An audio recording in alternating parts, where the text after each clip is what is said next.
Hello, in this video, I'm going to be going over the extra absurdism practice on your study guide. Question one for the absurdism extra practice asked you to list some details about Gregor's appearance that set him up to be isolated. You'll remember that one of the elements of absurdism is isolated characters. So, characters that are left on their own, that are disconnected from the rest of society in some way. So, Kafka is doing this on purpose. He really wants everything about Gregor to make him become isolated because it's actually a part of this genre. So I found a couple details. There are many more than this, but here are a couple that stand out to me of things that seem kind of repulsive about Gregor's appearance and that set him up to be isolated from the rest of his family. In paragraph one, he lay on his armor hard back and saw, as he lifted his head up a little, his brown arched abdomen.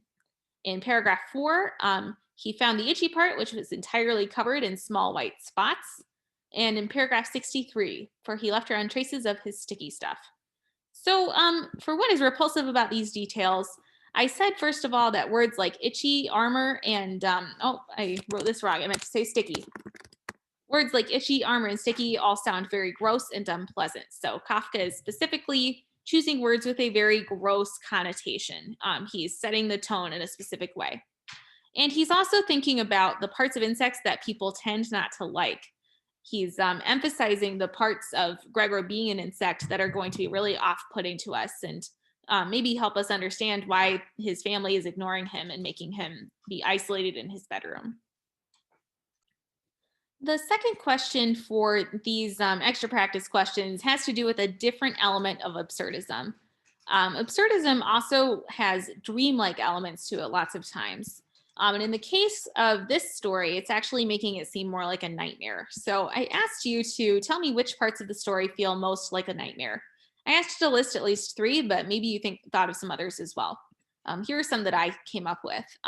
You have Gregor not being able to communicate with anybody. That seems like part of a nightmare because it'd be a very frustrating experience. And it's based on a realistic fear that you could have, even though it might not necessarily happen to you. For number two, Gregor is in dangerous situations where he doesn't know what to do or he can't do anything. And this also reminds me of a nightmare.